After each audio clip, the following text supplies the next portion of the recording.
आपकी जे आजच्या या 4,40,00,000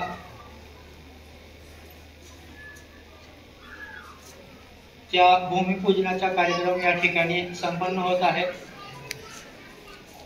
या ठिकाणी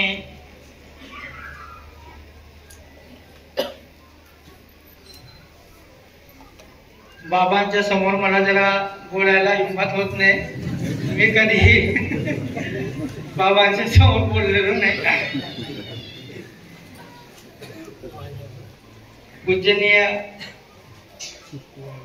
गुलाम बाबा, रामनाथजी बाबा, सती जगू माता, बाबाजी माय या ठिकाणी कार्यक्रमाला उपस्थित आमदार साहेब, या तळोदा शहादा विधानसभाचे आमदार, उपस्थित जिल्हा परिषद सदस्य, नगरपालिका सदस्य, उपसभापती, सरपंच, सर्व सन्माननीय व्यासपीठ आणि या ठिकाणी खास करून सर्व आपकी जय परिवार, सर्वांना आपकी जय।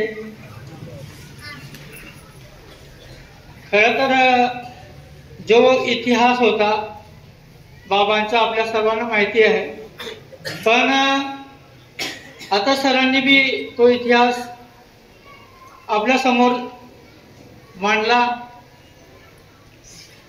आणि एवढे वर्ष गुलाम बाबांच्या, रामनाथ बाबांचं कार्य होतं, दगूमाई सोबत होत्या 1937 सालापासून तर आतापर्यंत हे कार्य जसं तसं चालत आले आणि खरं त्यांची दैवी शक्ती आपल्या या कार्यामध्ये आहे, म्हणून आज हे टिकून आहे। असे कितीतरी संस्था उघडली जातात, कितीतरी मंदिर बांधले जातात, कुठं आपण बघत असतो खूप थोड्या दिवसासाठी असतात, पण आपले काय बाबांनी हा आपल्या सर्वांसाठी जे काय आपल्याला मार्ग दाखवला आहे त्या मार्गावर आपण सर्व चालत आहोत आणि खरंच ती ताकद आपल्यामध्ये दिलेली आहे, ते आहे किंवा नाही आहे हे आपल्याला कधी भासली होत नाही। आणि खरंच त्यांच्या आपल्या सर्वांवर कृपा आहे त्यांची आणि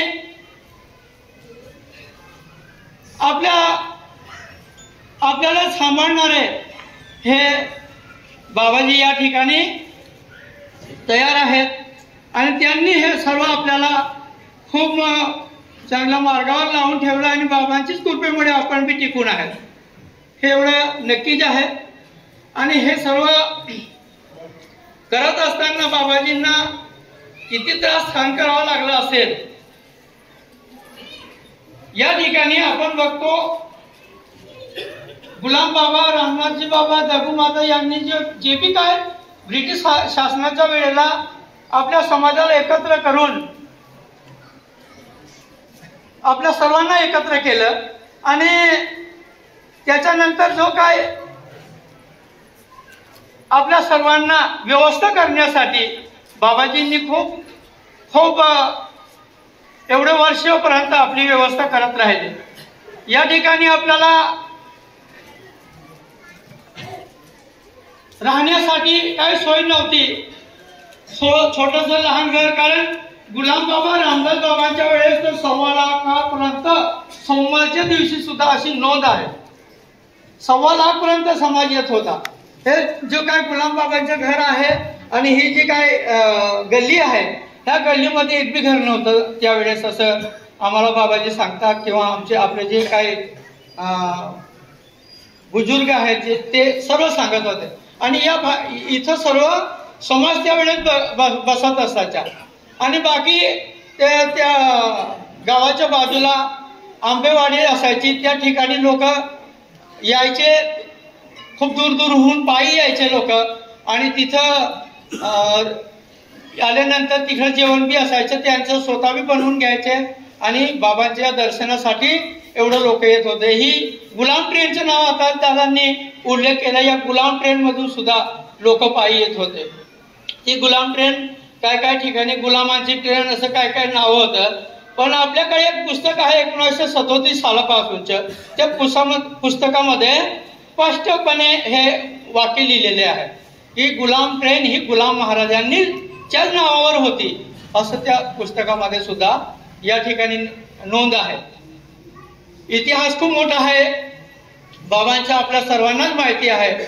आणि आपण जो काय या ठिकाणी जो काय पूल बांधलेला आहे, गुलाम बाबांच्या नाव दिलंय आपण गुलाम सेतू करून. हा गुलाम सेतूचं नाव आपण असं डायरेक्ट काय बी मागणी करून घेतली, जसं कुठे बी काय बी बोर्ड काढले जातात नाही, तसं नाही आहे. त्याच्या मागे खूप मोठा इतिहास आहे. एक फुलेकोळ करून होता, गुलाम बाबांबरोबर राहत होता. तेव्हा एखादा ते त्या पार जात असतील तापीच्या पलीकडे, तेव्हा त्या ठिकाणी गेल्यानंतर नाव चालायचे पहिले, तर त्या पलीकडे नाव होती आणि त्या बाबा म्हणे की किती टाइम लागेल तोपर्यंत आपण जरा उतरून बघू पाण्यामध्ये, धीरे धीरे चालून बघू, नाही तर वापस येऊन जाऊ, असं खुल्या कोळीला बाबा म्हणत होते. आणि ते जेव्हा त्याने पाय त्या नदी तापी पात्रात टाकले आणि असं बोलत बोलत जायला लागले, तर फुल्या कोळी असं सांगा की बाबा आणि मी त्या काठावर मी पोचून गेलो. बाबांनी मला काय बोलले ते काय मला लक्षात राहिलं नाही, पण ताबी पात्रामध्ये पायी त्या पलीकडे निघून गेलो तोपर्यंत मला समजलं नाही. आणि त्या पलीकडे गेल्यानंतर बाबांना मी बोललो, बाबा आपण इथे येऊन गेलो. तर बाबा बोलले फुले कोळीला, अरे आपल्याला यायला तर अर्धा एक तास होऊन गेला निघता. पुढच्या पिढीमध्ये, पुढच्या युगामध्ये किंवा पुढचा समय येईल तेव्हा इथे एका मिनिटात लोक त्या पलीकडे निघून जातील. अशी सत्यवाणी असणारे गुलाम बाबा आज त्या ठिकाणी जेव्हा पूल बांधला गेला त्याच ठिकाणी नेमका बांधला गेला. म्हणून आपण शासनाकडे विनंती करून त्या पुलाचं नाव गुलाम सेतू ठेवायला लावलं. हा त्या मागचा खूप मोठा इतिहास आहे. आणि या ठिकाणी आज आपलं भूमिपूजन झालं 4,40,00,000. आमदार साहेब, आम्ही खूप वर्षानुवर्ष बाबाजी सर्व व्यवस्था करत आले. आम्ही तर काय नाही, लहान होतो, आम्हाला बी तेवढं व्यवस्था बी करता येत नव्हती. पण बाबाजीने कधी 50 खांबे मागवले असेल, कधी 100 खांबे मागवले असेल. धीरे धीरे जसजसं लोक खूप वाढत जात होते, लोकांना बसायला या ठिकाणी जागा होत नव्हती.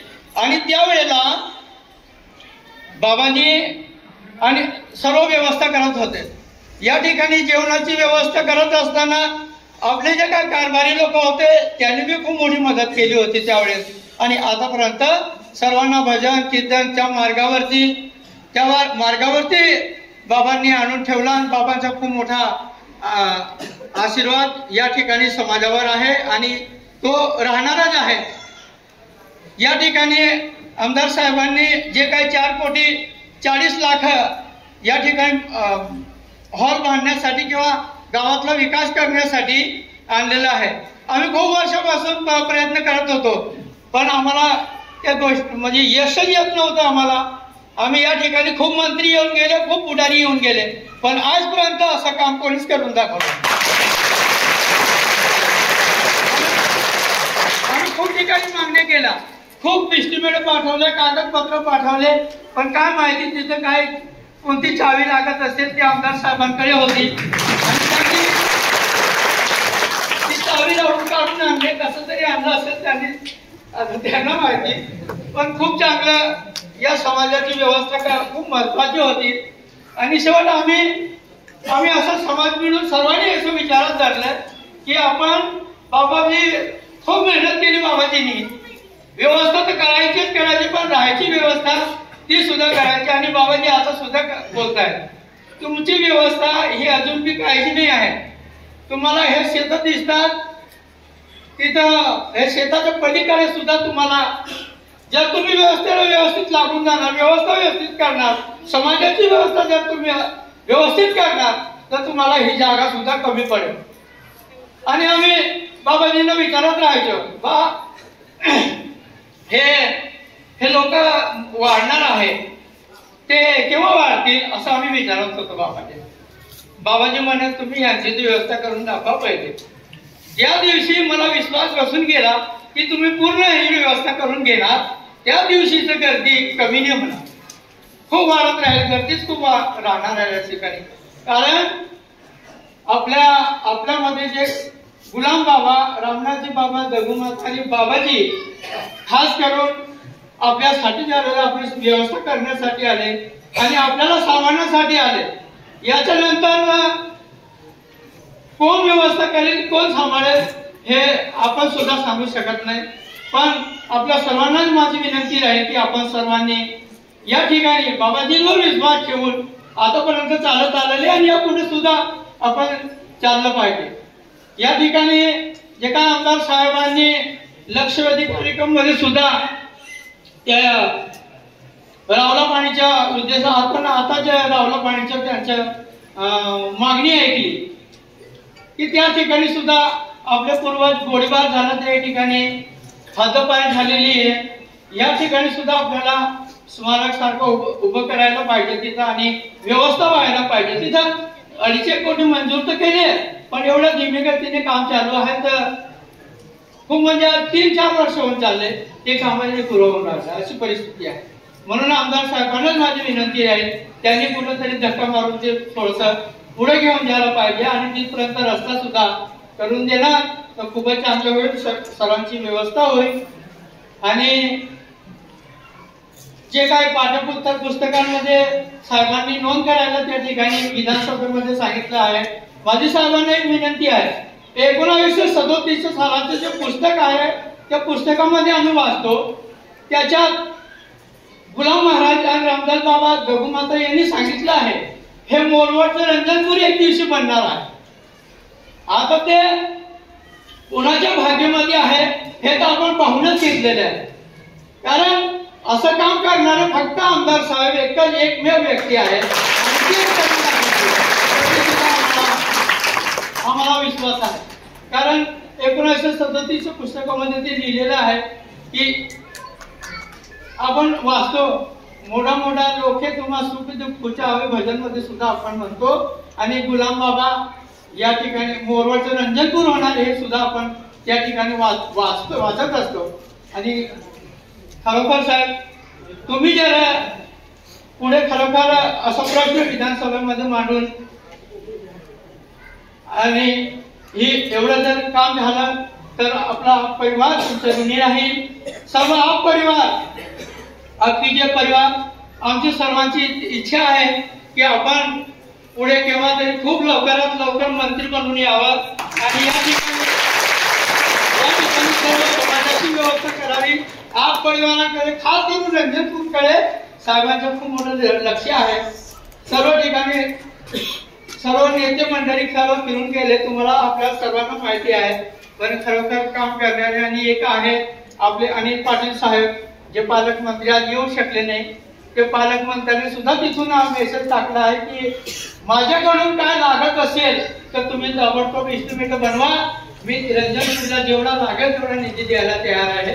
आणि मी आमदार साहेबांना विनंती करेन की तुम्ही यापुढे पुढाकार घेऊन हे सर्व रंजनपूरचा विकास आणि समाजासाठी या ठिकाणी व्यवस्थेसाठी रस्ते, पाणी, याच्या काय शिक्षण जे बी काय सुविधा आहे ते आपण पुरवाव्यात एवढी आजच्या कार्यक्रमानिमित्त बोलतो आणि थांबतो. आपकी जय.